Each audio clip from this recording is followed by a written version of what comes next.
কাতার প্রবাসীদের জন্য একটি বিশেষ সুখবর এবং কি বিশেষ বার্তা। যারা কাতারে আছেন তাদের জন্য কাতার রেসিডেন্সি পারমিট লঙ্ঘনকারীদের জন্য ৩ মাসের গ্রেস পিরিয়ড ঘোষণা করেছে কাতার সরকার। দোহা ৮ ফেব্রুয়ারি ২০২৫ কাতারের স্বরাষ্ট্র মন্ত্রণালয় মিনিস্ট্রি অফ ইন্টেরিয়র আবাসিক আইন লঙ্ঘনকারী প্রবাসীদের সহায়তা করার লক্ষ্যে একটি গুরুত্বপূর্ণ উদ্যোগ উন্মোচন করেছে। ৯ ফেব্রুয়ারি থেকে যারা তাদের আবাসিক পারমিটের মেয়াদ শেষ হবে বা ২০০৫ সালের আইন অনুযায়ী আইনের ২১-এর বিধান লঙ্ঘন করেছে তাদের জন্য ৩ মাসের অতিরিক্ত সময়কালের মেয়াদ বাড়ানো হয়েছে। এই অতিরিক্ত সময় সীমার লক্ষ্য হলো দেশ থেকে আইন লঙ্ঘনকারী সুশৃঙ্খলভাবে প্রস্থান করা। স্বরাষ্ট্র মন্ত্রণালয় এই বিবৃতি অনুসারে ক্ষতিগ্রস্ত ব্যক্তিরা সরাসরি হামাদ আন্তর্জাতিক বিমানবন্দর অথবা সালোয়া রোডে অবস্থিত অনুসন্ধান ও ফলো আপ বিভাগে যেতে পারেন।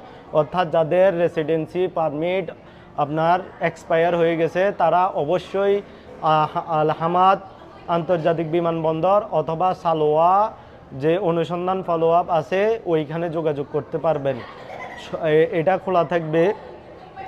এটি খোলা থাকবে আপনার দুপুর ১টা থেকে রাত ৯টা পর্যন্ত এটার কার্যাবলী খোলা থাকবে। এই পদক্ষেপ আইন মেনে চলা নিশ্চিত করার সাথে সাথে বসবাসের সমস্যাগুলি সহানুভূতির সাথে পরিচালনা করার জন্য সরকারের প্রতিশ্রুতি প্রতিফলিত হয়।